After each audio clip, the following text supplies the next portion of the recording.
There's been a lot of conversation around the tariffs, a lot of conversations as the stock market, your liberal friends 2 days ago said it was the end of the world and Donald Trump, had to destroy the economy. Then yesterday, the stock market roared back. Then today, it's kind of evened out. You know what? That's the volatility of investing. That is part of the game. It is also, though, a direct indication that people are coming to the table. And we've seen that now. We've even seen China say, you know what? We're willing to talk, which is what this was all about.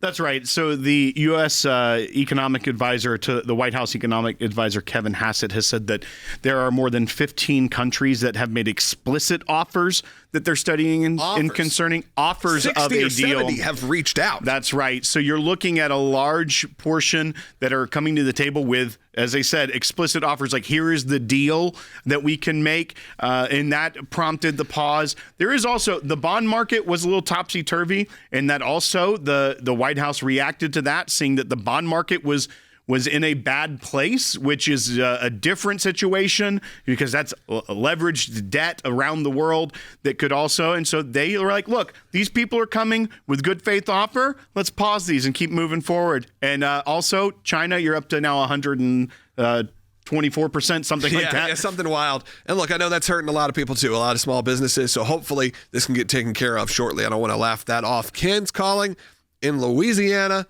You're watching on the ACLJ app. You've been on hold for a long time, but I appreciate it. Go ahead, Ken. Yes, how are you today? I wonder why we don't follow Attorney General Schmidt from Missouri's lead. He filed suit against China, I believe, over the COVID issue and prevailed. I think if Trump were to do so, or at least negotiate with that threat, a lot of countries in this world would follow suit, and perhaps we could even eliminate our debt, declare it null and void if we prevail on that case. I know there are international norms that have to be considered, but if he wins that, it should open us up to a really good bargaining position. So, Ken, the case that you're referencing for those of you that have been following this is that the Attorney General of Missouri had sued China over the damages from the COVID-19 pandemic and won in a court $24.5 billion award from this case. Now, here's where the real problems come. It's like you won it in court.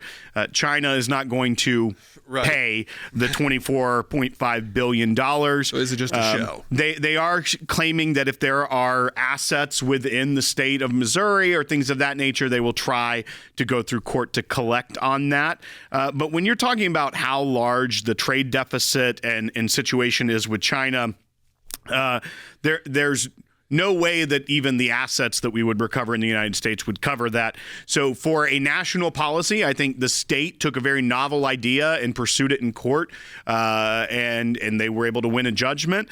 And now China doesn't recognize that judgment. I don't think that is the way for national policy to play out. I don't think using the court in the United States, especially when the foreign government is not going to recognize it, it's not going to settle anything.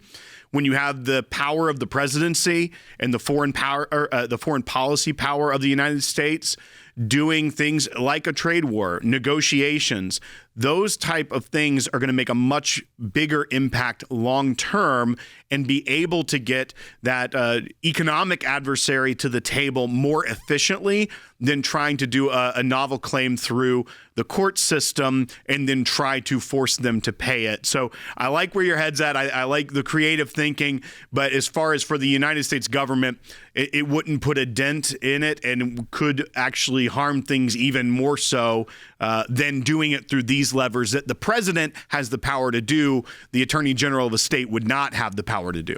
We are so excited to announce the ACLJ's brand new app, completely redesigned to provide you with the best tools available to partner with us at the ACLJ. You can watch the daily Seculo program, sign the petitions, customize your ACLJ membership experience, donate with the click of a button, and receive up-to-the-minute critical updates that the mainstream media can't censor. Just scan the QR code on your screen or go to your phone's app store, search ACLJ, and click install. It's that simple.